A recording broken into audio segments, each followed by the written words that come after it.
Praise the lord. దేవునికి మహిమ కలుగును గాక. దేవుడు మనలను దీవించును గాక. ప్రియమైనటువంటి దేవుని బిడ్డలారా, ఈరోజు మనము ధ్యానం చేసుకున్నటువంటి వాక్యము పౌలు గారు రోమీయులకు రాసినటువంటి లేఖ 8వ అధ్యాయము 35వ వచనము మరియు 38వ వచనం నుంచి మనం చదువుకుని వాక్యాన్ని ధ్యానం చేద్దాం. కనుక క్రీస్తు ప్రేమ నుండి మనలను ఎవరు వేరుపరపగలరు? బాధ గాని, కష్టము గాని, హింస గాని, క్షామము కాని, వస్త్రహీనత కాని, ప్రమాదము గాని, యుద్ధము గాని, మరణము గాని అటులా చేయగలదా? 38వ వచనము. ఏలైనా మన ప్రభు అయిన క్రీస్తు ద్వారా మనకు లభించిన దేవుని ప్రేమ నుండి మనలను మృత్యువు గాని, జీవము గాని, దేవదూతలు గాని, ఆధిపత్యములు గాని, ఇప్పుడు ఉన్నవి కాని, రానున్నవి కాని, శక్తులు గాని, ఊర్ధ్వలోకంలోని అధోలోకంలో గాని, సృష్టిలో మరి ఏది కాని వేరు చేయజాలదనుట నాకు నిశ్చయమే. ఎంత గొప్పటి మాటలు ఇప్పుడు మనం విన్నాం కదా. దేవుని ప్రేమ నుండి మనలను ఎవరు వేరు చేయగలరు? వేరు చేయగలిగినటువంటి అవకాశము ఉన్నదా? వేరు చేయగలిగినటువంటి అధికారము ఉన్నదా? వేరు చేయగలిగినటువంటి శక్తులు ఉన్నవా?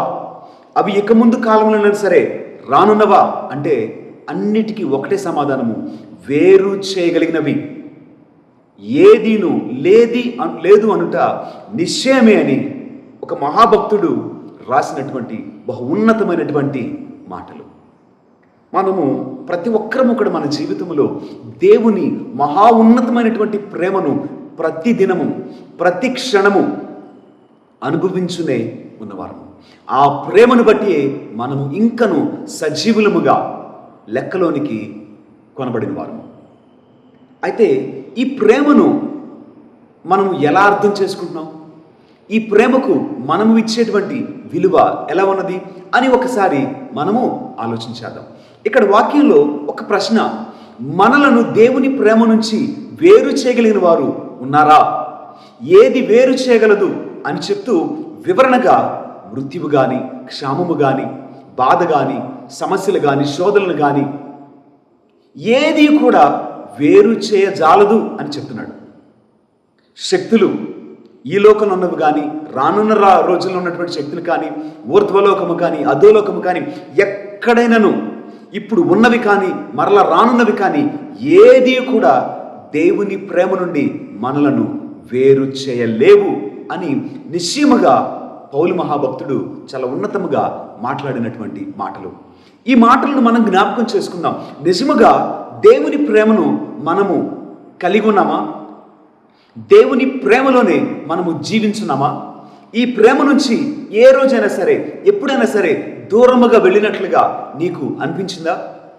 ఈ ప్రేమను మరిచినటువంటి అనుభవాలు నీ జీవితంలో ఏదైనా ఉన్నాయా? ఆలోచించేద్దాం. దేవుడు మనలను నిజముగా ప్రేమించునే ఉన్నాడు. అయితే కొన్ని మార్లు ఏం జరుగుతుందంటే ఈ ప్రేమను విడిచిపెట్టి దూరముగా వెళ్ళినటువంటి కొన్ని సందర్భాలు ఉంటాయి. ఈ ప్రేమను మరిచి వెళ్ళినటువంటి సందర్భాలు మరికొన్ని ఉంటాయి. ఒక చిన్న ఉదాహరణగా ఈ మాటను మనం ఆలోచించేద్దాం. పై చదువుల నిమిత్తము ఒక విద్యార్థి దూరదేశానికి వెళ్ళవలసినటువంటి అవసరము ఉన్నది. ఈ అవసరాన్ని బట్టి తల్లిని, తండ్రిని, తన కుటుంబాన్ని, తాను ప్రేమించిన వారిని, తనను ప్రేమించిన వారిని తప్పక విడిచి దూరముగా వెళ్ళవలసినటువంటి అవసరం. అయితే ఇది విడిచి వెళ్ళినటువంటి దూరమే కానీ వెళ్ళిన తరువాత ఇక్కడ ఆ విద్యార్థి జీవించేటువంటి జీవితంలో మరి ఇంకా ఎన్నో విధములైనటువంటి ఆకర్షణలు కానీ, మరి ఇతరితర విధమైనటువంటి ప్రేమలు కానీ తన జీవితంలోనికి వచ్చినట్లయితే ఆ ప్రేమలను బట్టి ఏం మర్చిపోతున్నారు తెలుసా? ఇంటి దగ్గర అమ్మ నాన్న పెట్టుకున్నటువంటి నమ్మకాన్ని, వారు చూపించినటువంటి ప్రేమను, వారు ఈ బిడ్డను ఎలాగున చూసుకున్నారు, ఈ బిడ్డను ఎలాగున పెంచారు, తన కొరకు ఎదురు చూసేటువంటి ఈ కుటుంబాన్ని మరిచిపోయే విధముగా ప్రవర్తిస్తారు. చూసారా? ఆ ప్రేమ చాలా చాలా సమస్యలతోటి, అది చాలా చాలా దూరమైనటువంటి ప్రేమ. ఎంత దూరం అనంటే మరిచిపోయినటువంటి దూరం. అది మొదటిగా విడిచి మాత్రం వెళ్ళింది, కానీ మనసు నిండా అమ్మా నాన్న, వారి ప్రేమ, వారి ఆప్యాయత, వారి అభిమానము అన్నీ కూడా మనసులో ఉన్నాయి.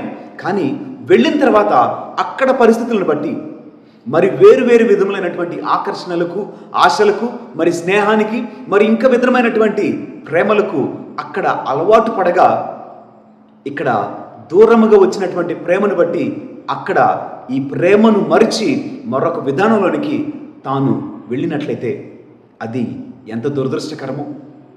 ఈనాటి లోకంలో ఎక్కువ మంది మరిచి వెళ్ళినటువంటి ప్రేమగానే ఉన్నది, కానీ విడిచి వెళ్ళినటువంటి ప్రేమలు ఎక్కడ కూడా మనకి కనిపించట్లేదు. బైబిల్ గ్రంథం నుంచి ఒక చిన్న ఉదాహరణ మాట్లాడుకుందాం. తప్పిపోయినటువంటి కుమారుడు తప్పిపోయాడా, విడిచిపెట్టి వెళ్ళాడా? ఆలోచించేయండి. తండ్రిని విడిచి వెళ్ళాడు. ఏ కారణాన్ని బట్టి విడిచి వెళ్ళాడు? తప్పిపోయేటువంటి మనసు వచ్చింది కాబట్టి వెళ్ళాడు. తప్పిపోవటం అంటే ఇక్కడ ఎలా అంటే తనకు కలిగినటువంటి ఆకర్షణ, తండ్రి వద్ద ఉంటే తనకు స్వేచ్ఛ లేదనుకున్నాడు. ప్రతిదినము ప్రతి క్షణము తండ్రి పర్యవేక్షణలో ఉండాల్సి వస్తుందని, ప్రతిదానికి తండ్రికి సమాధానం చెప్పవలసి వస్తుందని, తండ్రి చూస్తున్నాడు కదా, తండ్రి ఎప్పుడైనా కోప్పడతాడేమో, అడుగుతాడేమో అనేటువంటి ఒక భయము. కానీ బయటికి వెళ్ళిపోతే, దూరంగా వెళ్ళిపోతే నన్ను అడిగేవారు ఉండరు కదా, నాకు నచ్చినట్లు జీవించవచ్చు కదా అనేటువంటి ఒక అపోహలో తను తప్పిపోవడానికి సిద్ధంగా ఉన్నాడు. తప్పిపోవడానికి గల కారణాలు ఏంటంటే ఆకర్షణ. లోకం వైపు చూడగా లోకము బహు సౌందర్యంగా కనిపించిందంట. లోకంలో ఉన్నటువంటి అనేక క్రియలు ఆనందముగా, తృప్తి కలిగించే విధముగా కనిపించటం వలన వాటిని బట్టి తండ్రిని విడిచిపెట్టాడు. కొన్ని దినాలకి తండ్రిని మర్చిపోయాడు. మొదట విడిచిపెట్టినటువంటి మనిషి తర్వాత తండ్రి ప్రేమని మర్చిపోయాడు. నీ జీవితంలో ఎప్పుడైనా సరే ఈ తండ్రి ప్రేమను విడిచినట్లుగా కానీ మరిచినట్లుగా కానీ నీకు ఎప్పుడైనా అనిపించిందా? మానవ సహజమైనటువంటి బలహీనతలు ఉన్న ఒక్కొక్క మారు ఈ ప్రేమకు మనము దూరం అవ్వచ్చు. కొన్నిసార్లుగా మనము ఆ ప్రేమ నుంచి విడిపోవచ్చు. అయినప్పటికీ మరలా దగ్గరికి రావడానికి ప్రభు మనకు అనేక అవకాశాలు మరలా దయచేస్తూనే ఉంటాడండి. అయితే దూరమైనప్పుడు ఈ దూరము మరింత దూరం కాకుండా, తిరిగి చేరాలనంత దూరం కాకుండా మనము జ్ఞానం కలిగి ప్రవర్తించి ఈ దూరం రాకమునిపే, అది మరింత కాకమునిపే మనము జాగ్రత్త కలిగిన వారమైతే మరలా ఆ ప్రేమలోనికి అంటుకట్టబడేటువంటి అవకాశము ఎంతో ఎక్కువగా ఉన్నది.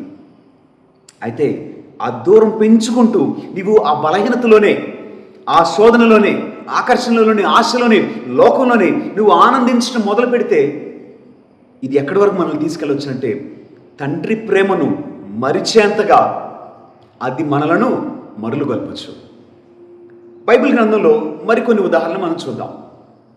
తండ్రి ప్రేమకు దూరంగా వెళ్ళటానికి ఏ కారణమే ఉండొచ్చు? లోకము పైన ఆశ, లోకము పైన కలిగినటువంటి ఆకర్షణ. ఇది మొట్టమొదటి అవకాశముగా మనము చూడొచ్చు. ఒక చిన్న ఉదాహరణ మనం ఆలోచించేద్దాం. దేవుడు అవ్వమ్మకు, ఆదముకి ఒక మాట చెప్పాడు. ఏమని చెప్పాడు? ఇదిగో ఈ పండుని మీరు తప్పక తినకూడదు అని చెప్పేశాడు. ఎప్పటికీ తినకూడదని చెప్పాడు. ఇది దేవుడు చెప్పినటువంటి మాట. అయితే ఈ మాటను మర్చిపోయారు. ఎప్పుడు మర్చిపోయారు? అపవాది వచ్చేసి ఏం కాదు, ఒకసారి తినవచ్చు, ఒకసారే కదా, పండు చూడు ఎంత బాగుందో, తిని చూస్తేనే కదా దాని రుచి నీకు తెలిసేది. ఇంత ఆకర్షణ కలిగినటువంటి పండు, ఇంత అందంగా ఉన్నటువంటి పండు తినకపోతే నువ్వు ఏదైనా కోల్పోవచ్చు అని చెప్పేటువంటి మాటలకు, ఈ ప్రలోభానికి లోనవుట వలన దేవుడు చెప్పినటువంటి మాట మర్చిపోయారండి. ఈ మాట, ఈ ఆకర్షణ దేని వలన వచ్చింది? కలిగినటువంటి ప్రేరణ. అపవాది ఎప్పుడు మనలను ప్రేరేపిస్తూనే ఉంటాడు. పాపము చేయటానికి ప్రేరణగా అపవాది నిరంతరము ప్రయత్నము చేస్తూనే ఉంటాడు. అది అపవాది పని. అయితే నీవు జ్ఞానం కలిగిన వాడవు కదా, నీవు మరొక నిరంతరము జ్ఞాపకం చేసుకోవాల్సిన మాటలు దేవుడు నీతో మాట్లాడాడు కదా, ఆ మాటలు ఆ సమయం ముందు కూడా నీకు జ్ఞాపకము రావాలి. ఈ తప్పు నేను చేయకూడదు, ఈ పాపము నేను చేయకూడదు, ఇందుకొరకు నేను పిలువబడలేదు అనేటువంటి జ్ఞానము మనము కలిగి జీవించాలి. మర్చిపోవడానికి కలిగిన కారణాలేంటి? ఏ కారణాన్ని బట్టి మర్చిపోయావు? కారణము ఒకటి, ప్రేరణ.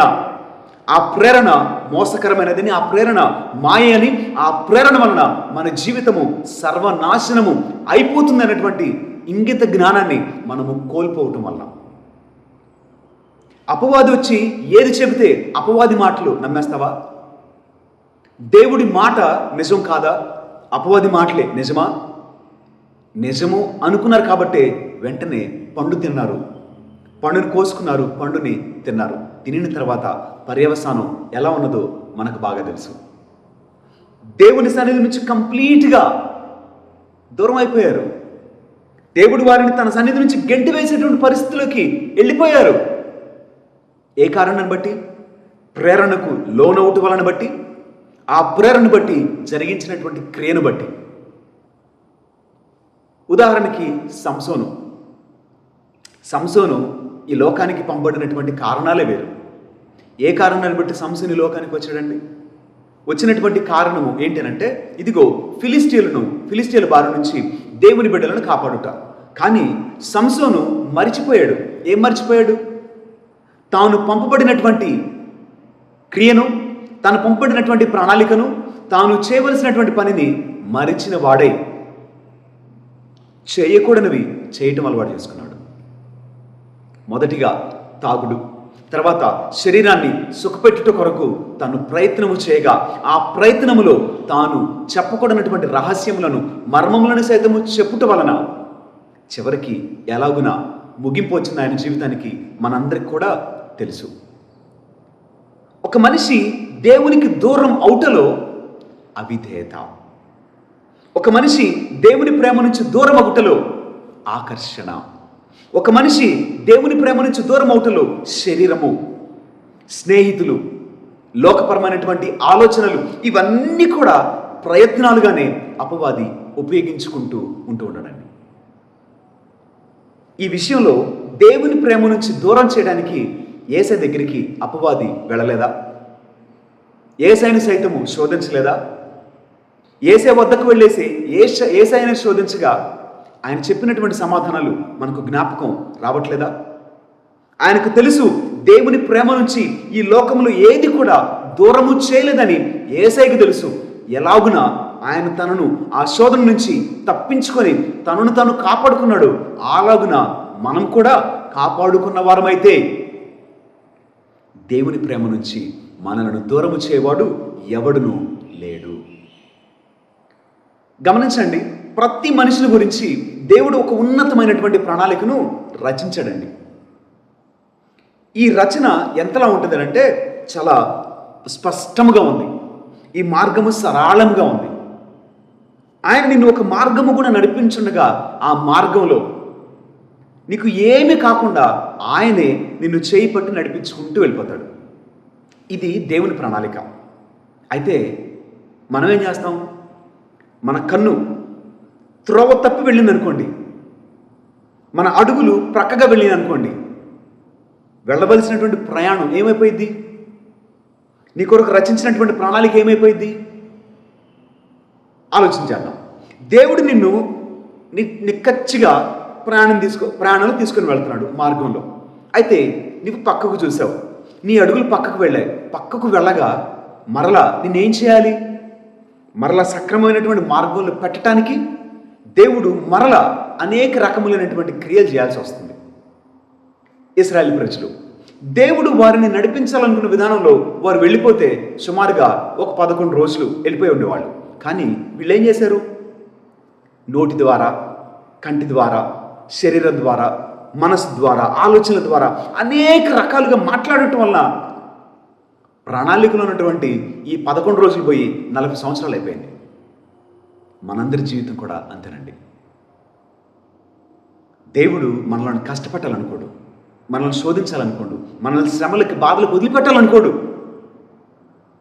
అయితే మనము మన స్వయంకృత అపరాధముల వలన ఈ బాధల ద్వారా, శ్రమల ద్వారా, కష్టాల ద్వారా మరలా వెనుకకు రప్పించబడుతున్నాం.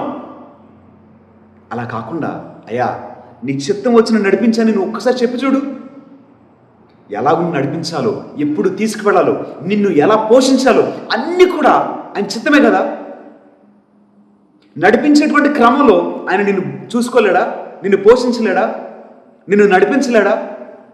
నీ కాలికి గాయం కాకుండా తన దూతలకు ఆజ్ఞాపించడా? యెషయా గ్రంథంలో మనం చదువుతూ ఉంటాం, ఆయన ఊరకనే వచ్చి రోకలు ఇవ్వకనే, రుసుము చెల్లించకనే కావలసినటువంటి ఆహారాన్ని మీరు భుజించండి అని ఆయన మనల్ని పిలుస్తున్నాడు. ఇది ఉన్నతమైనటువంటి ప్రేమ. డబ్బులు లేక ఊరక అన్నం ఎవడు పెడతాడండి? కానీ దేవుడు అదే చెప్తున్నాడు, ఊరక వచ్చి మీరు మంచి భోజనాన్ని భుజించండి అని దేవుడు మనల్ని ఆహ్వానిస్తున్నాడు. మన అక్కర్లన్నింటినీ కూడా ఆయన నెరవేర్చు దేవుడు. కానీ మనము మన శక్తి వలన, మన ఆలోచన వలన, మన జ్ఞానం వలన, మనకున్నటువంటి పలుకుబడి వలన మనం ఎప్పుడైతే ప్రయత్నము చేస్తూ ఉంటామో, మన శక్తి మీద మనము ఆధారపడుతూ ఉంటామో, అది మనల్ని దేవుని ప్రేమ నుంచి దూరం చేసింది. నీ జ్ఞానాన్ని బట్టి, నేను జ్ఞానం కలిగిన వాడిని కాబట్టి కార్యం జరిగింది, నాకు శక్తి ఉన్నది కాబట్టి కార్యం జరిగింది, నేను ఉద్యోగం చేస్తున్నాను కాబట్టి నేను బ్రతకగలుగుతున్నా అనేటువంటి మాటల వలన నీవు దేవునికి దూరస్తుడివి కాదు, కానీ ఆయన ప్రేమను మరిచి కాదని వెళ్ళినటువంటి వాడిగా నీవు చేర్చబడతావు.